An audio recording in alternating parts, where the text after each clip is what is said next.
Good morning, everybody. Another morning drive while I do a little tip for you in a video.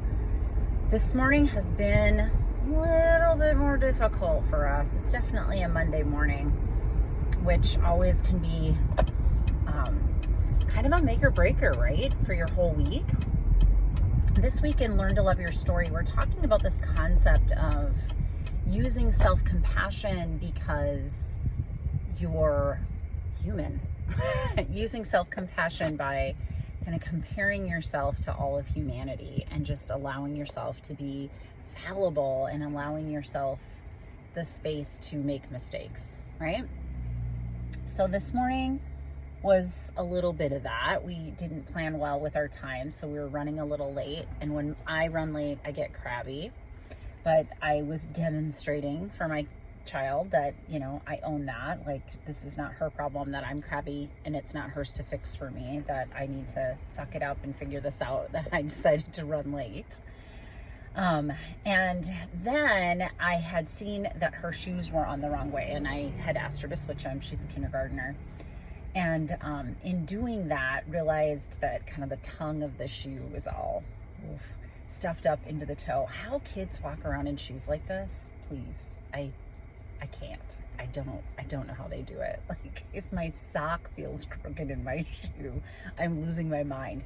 So I have no idea how she does that.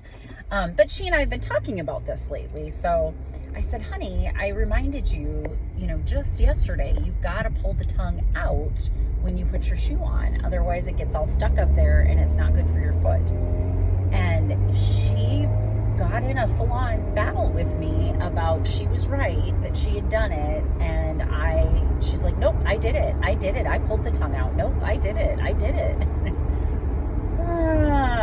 So have you ever been in a standoff, a power struggle with a 6-year-old? It's good times, let me just say, especially when you're on the last of what you had for nerves left in the morning.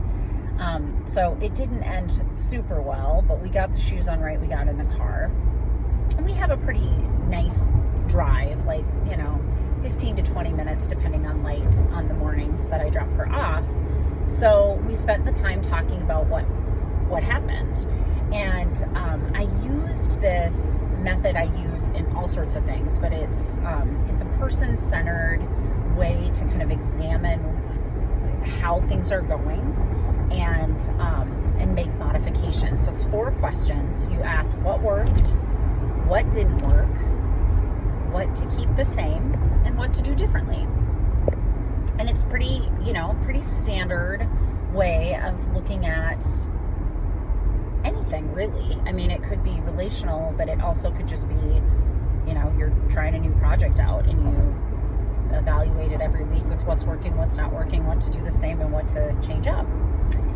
So I was doing that with her in the car, and we were able to kind of get to the bottom of her not wanting to be wrong, her not wanting to make mistakes. So I talked to her a little bit about, where did you learn that? I'm sure she learned it from her parents. We probably also have our problems with not wanting to be wrong about things. It's kind of in the water in America. Like, there's this idea that we're supposed to be already perfect.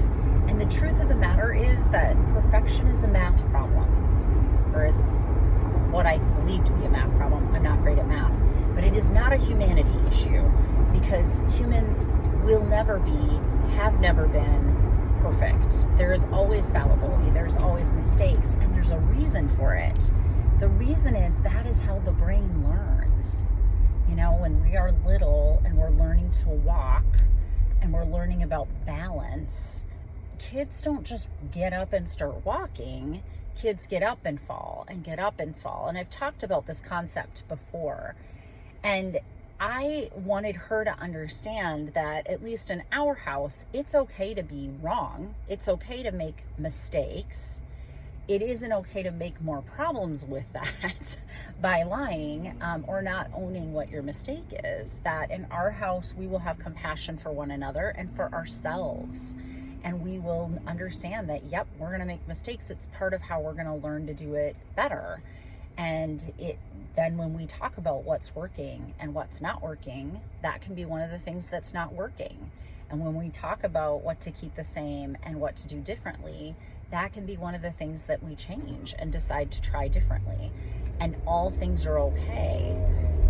And it really was helpful, I think, for her little brain to kind of go through that. It was really helpful for the both of us after ending things kind of in a rush to get out the door and not, on the best of terms.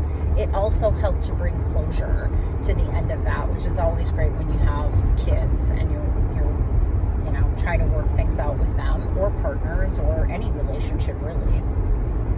So I hope you find this helpful. The 4 questions again are: what is working, what is not working, what to keep the same, and what to do differently.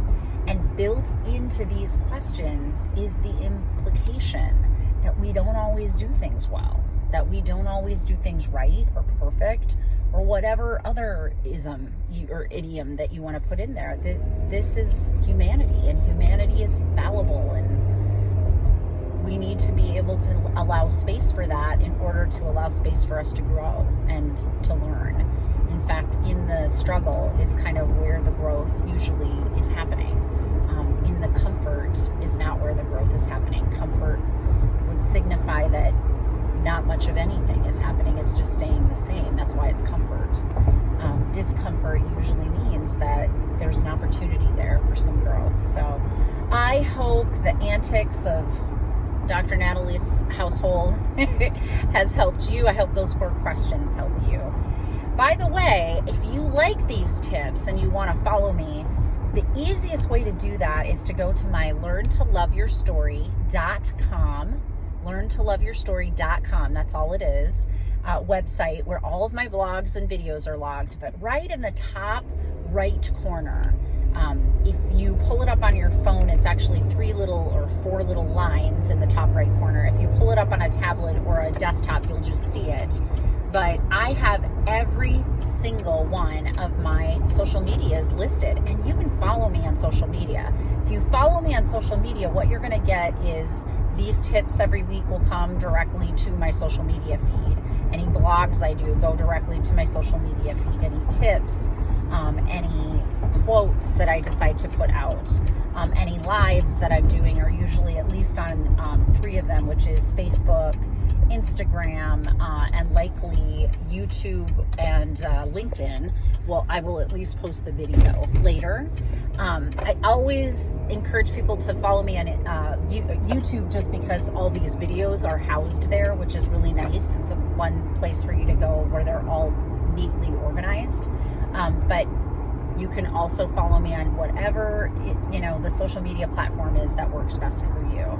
So I hope to have you start following me so that you can see these things come across your feed. Every single week I'm putting out a blog or a video or a tip, or a combination of all 3. So it's good if you're already following, because then you'll catch these. All right, everybody, have a great day.